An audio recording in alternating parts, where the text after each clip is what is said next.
عزیزان کرام، اور چیلے چمچے بیٹھے ہوئے انہوں نے نعرہ حیدری لگا دیا کہ بھئی یہ سب شیعوں کا عقیدہ ہے، تاکہ وہی ٹیپ جو ہے کل سنائی جائے، ٹی وی پر سنائی۔ یہی ہو رہا۔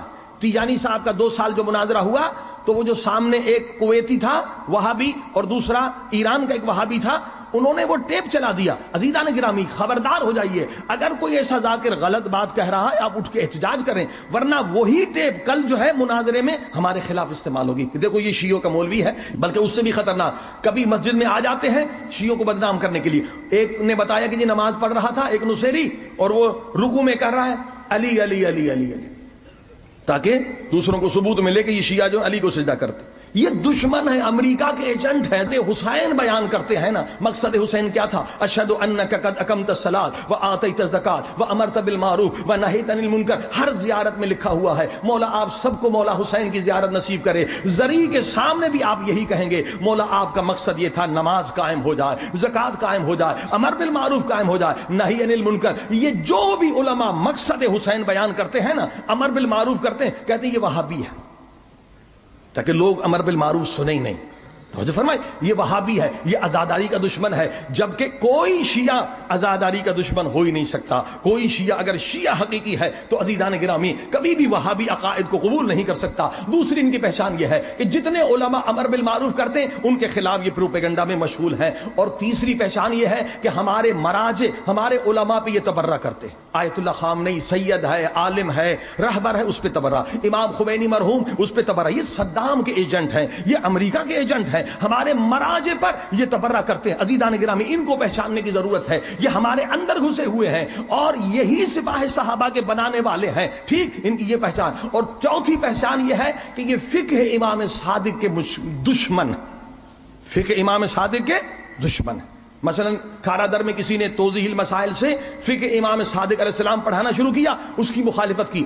یہ اماموں کی مخالفت تو نہیں کرتے، لوگوں سے ڈرتے ہیں، مگر کس کی مخالفت کرتے ہیں؟ ان کی مخالفت کرتے ہیں جو امام صادق کا فقہ بتاتے ہیں۔ صلوات پڑھی محمد وآلہ۔ یہ امام صادق کی جو فقہ معروف کرنا شروع کیا۔ اگر 100 مرتبہ آپ خط لکھ کر کسی عالم کو کہیں گے امر بالمعروف کریں، اور سنیے ہر عالم کو یہ آیت لکھ کر دیں، سورہ مائدہ کی آیت کا نمبر 78 اور 79، لعن الذین کفروا من بنی اسرائیل علی لسان داؤد و عیسی ابن مریم۔ خدا کہتا ہے لعنت کی گئی ہے ان لوگوں پر جو کافر ہو گئے بنی اسرائیل میں سے۔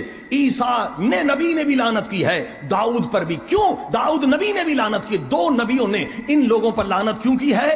ذالک بما عصوا کانوا یعتدون، کیونکہ وہ حد سے زیادہ بڑھنے والے تھے۔ کانوا لا یتناہون عن منکر، اس لیے کہ وہ نہی عن المنکر نہیں کرتے تھے، ہمارے درمیان پیدا نہ ہوتے۔ یہ قرآن کہہ رہا ہے کہ اس پر لعنت ہے خدا کی جو نہی عن المنکر نہ کرے۔ کیا ہم نہیں دیکھ رہے ہیں کتنی ہماری؟ مگر یہ کہ آپ ایک پریشر ڈیولپ کریں، ان کو مسلسل لکھتے رہیں گے تو یہ امر بالمعروف کی طرف آئیں گے۔ صلوات پر محمد وآلہ۔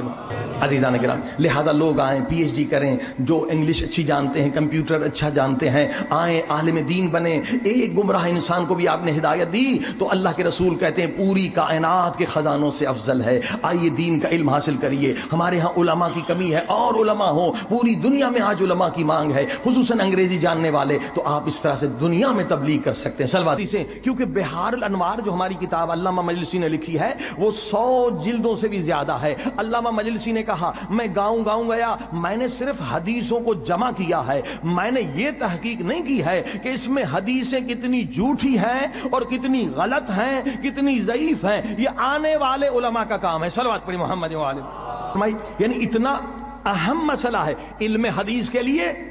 حدیث کا علم آنا چاہیے، علم رجال کے ساتھ۔ حدیث کی بہت ساری قسمیں ہیں۔ سب سے پہلے تو مسئلہ یہ ہے کہ حدیث کی سند کو دیکھا جاتا ہے کہ بھئی حدیث جو ہے کس نے سنائی۔ مثلا احمد نے مسلم سے سنی، مسلم نے یوسف سے سنی، یوسف نے حسن سے سنی، اور بیچ میں فلاں نے ایک دوسرے شخص سے سنی جو منافق تھا۔ اگر بیچ میں ایک بھی منافق آ گیا تو وہ حدیث قابل قبول نہیں رہتی۔ صلوات پڑھی محمد وآلہ۔ یعنی اتنا اہم مسئلہ ہے علم حدیث کے لیے حدیث کا علم آنا چاہیے، علم رجال کے ساتھ۔ حدیث کی بہت ساری قسمیں ہیں۔ سب سے پہلے تو مسئلہ یہ ہے کہ حدیث کی سند کو دیکھا جاتا ہے کہ بھئی حدیث جو ہے کس نے سنائی۔ مثلا احمد نے مسلم سے سنی، مسلم نے یوسف سے سنی، یوسف نے حسن سے سنی، اور بیچ میں فلاں نے ایک دوسرے شخص سے سنی جو منافق تھا۔ اگر بیچ میں ایک بھی منافق آ گیا تو وہ حدیث قابل قبول نہیں رہتی۔ صلوات پڑھی محمد و آل محمد۔ غائب کر دیا اور رب کا نام غائب کر دیا اور رب کا نام آیا۔ دیکھیے رب جو ہے یہ صفاتی نام ہے۔ گواہی جب بھی دی جاتی ہے ذاتی نام سے، آپ بھی کورٹ میں اگر گواہی دیں گے تو اپنے اصل نام سے دیں گے، دوسرے بہت سارے نام ہوں گے آپ کے نہیں، مگر وہاں جب سائن کریں گے تو اصل نام۔ تو اللہ کی گواہی جب بھی دیتے ہیں تو اللہ کا ذاتی نام اللہ ہے، رب نہیں ہے۔ رب یعنی پالنے والا۔ رب کا لفظ سورہ یوسف میں مصر کے بادشاہ کے لیے بھی استعمال ہوا ہے جو کافر تھا۔ رب یعنی پالنے والا۔ تو گواہی جب بھی دی جاتی ہے ذاتی نام سے دی جاتی ہے۔ صلوات پڑھی محمد و آل محمد۔ ضعیف حدیثیں۔ اب جناب یہ لوگ کہتے ہیں کہ تشہد میں علی ولی اللہ پڑھنا اس لیے بھی ضروری ہے کہ قرآن کی آیت ہے کہ مومن وہ ہے جو 3 گواہیاں دے۔ سورہ معارج کی آیت ہے کہ مومن کی یہ نشانی ہے کہ وہ 3 گواہیاں دے۔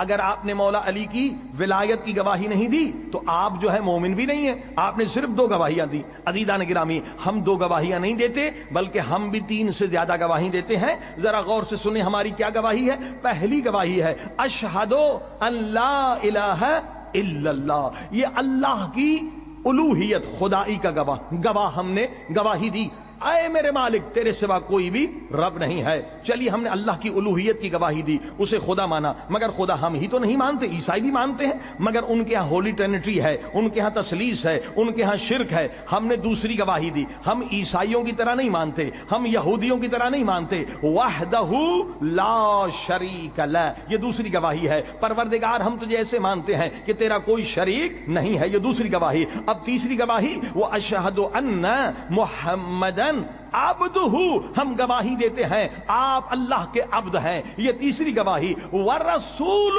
اور آپ اللہ کے رسول ہیں، یہ چوتھی گواہی۔ اور جب ہم نے کہا واشہد ان محمدن، تو اسی پاک رسول نے کہا اولنا محمد، آخرنا محمد، اوسطنا محمد، کلنا محمد، ہمارا پہلا محمد ہے، ہمارا درمیانہ محمد ہے، ہمارا آخری محمد ہے۔ جب ایک محمد کی گواہی دے دی تو اسی میں 12 کی گواہیاں موجود ہیں۔